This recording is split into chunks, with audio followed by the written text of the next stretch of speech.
sini kita akan membahas mengenai penerapan ragam hias pada bahan tekstil.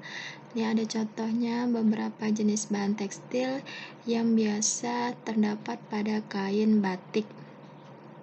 Ini ada beberapa motif di sini, ada 6 ya.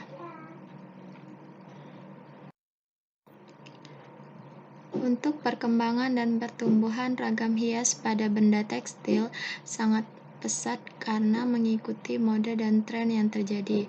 Ragam hias pada tekstil telah diterapkan sejak lama melalui pakaian-pakaian adat yang ada di Indonesia. Nah, ini ada beberapa macam jenis ragam hias pada benda tekstil yang biasanya kita jumpai pada pakaian-pakaian seperti pakaian batik, terus tas juga, dan berbagai macam ragam jenis lainnya.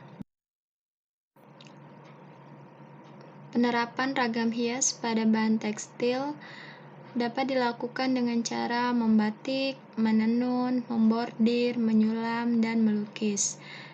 Pada bahan tekstil dibuat dengan menjalin benang pakan dan lungsi dengan beragam pola jalinan. Nah, di sini contoh dalam buat menenun. Ini polanya ya, gambar di samping ini.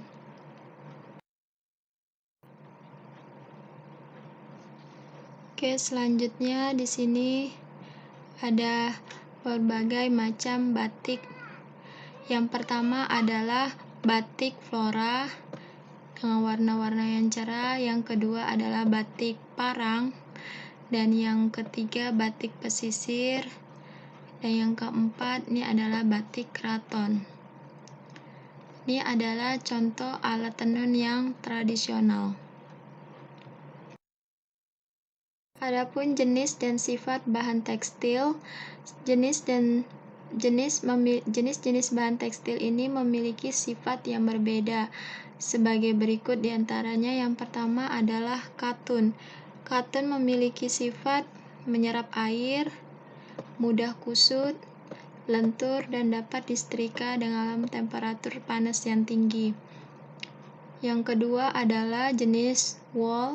Jenis wool itu memiliki sifat sangat lentur, tidak mudah kusut, jadi berbeda dengan katun, kusut, terus dapat menahan panas, apabila dipanaskan menjadi lebih lunak. Yang ketiga adalah sutra. Sutra memiliki sifat sangat lembut, licin, berkilap, lentur, dan kuat. Bahan sutra banyak menyerap air dan memiliki rasa sejuk apabila digunakan. Yang D, tekstil dari bahan polyester dan nilon.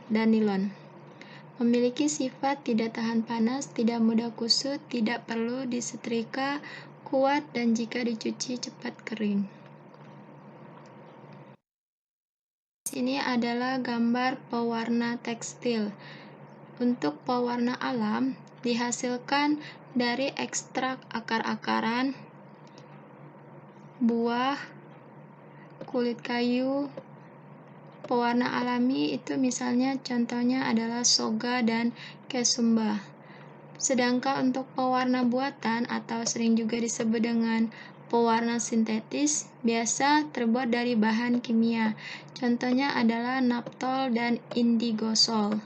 Naptol sendiri digunakan dengan teknik celup, sedangkan indigosol digunakan dengan teknik celup dan colet atau lukis.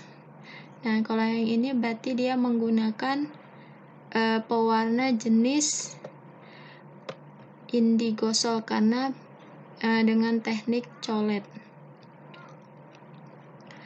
Adapun karakteristik dari pewarna buatan memiliki sifat tidak mudah luntur, tahan terhadap sinar matahari, sedangkan kebalikannya untuk pewarna alami sifatnya mudah luntur dan mudah pudar karena tidak tahan terhadap sinar matahari. Berikut adalah teknik menggambar ragam hias pada bahan tekstil. Contohnya di sini adalah produk kaos oblong. Teknik yang pertama adalah siapkan gambarnya, rancangannya bagaimana di atas kertas. Terus yang kedua, siapkan kaos oblong yang warnanya putih. tidak boleh warna lain. Terus beri alas dari bahan karton. Jadi kaosnya tersebut dialaskan oleh karton atau triplek di dalamnya agar pengecatan tidak tembus ke belakang. Terus yang ketiga adalah pindah gambar rancangan ragam hias yang tadi awalnya dari kertas, pindah ke kaos dengan pensil. Yang keempat, selesai gambar rancangan dengan menerapkan warna-warna yang menarik dengan alat kuas. Jadi setelah digambar, kemudian diwarnai. Terus selanjutnya yang kelima, dikeringkan hasil gambar hias dengan menggunakan hair dryer atau bisa juga dijemur di bawah sinar matahari. Ini gambar kaos oblongnya. Oke. Jadi kaos oblongnya itu warnanya putih dan ini adalah pewarnanya. Pewarnaan bisa dilakukan dengan menggunakan cat tekstil atau cat sablon. Proses pembuatan dapat menggunakan kuas dan diberi campuran beraneka ragam macam warna.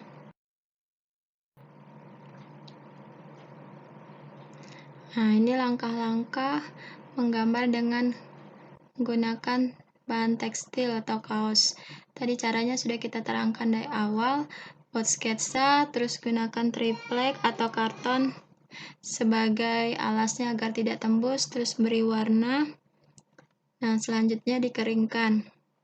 Nah, ini tahap-tahapannya. Ini kaosnya yang awalnya masih polos, yang warnanya putih. Selanjutnya kita pindahkan gambar yang dari awalnya dari kertas, pindahkan ke kaos. Nah, sebelumnya kaosnya ini dialasi oleh karton dalamnya. Nah, selanjutnya setelah selesai gambar, kita warnai dengan pewarna. Nah, selanjutnya dikeringkan.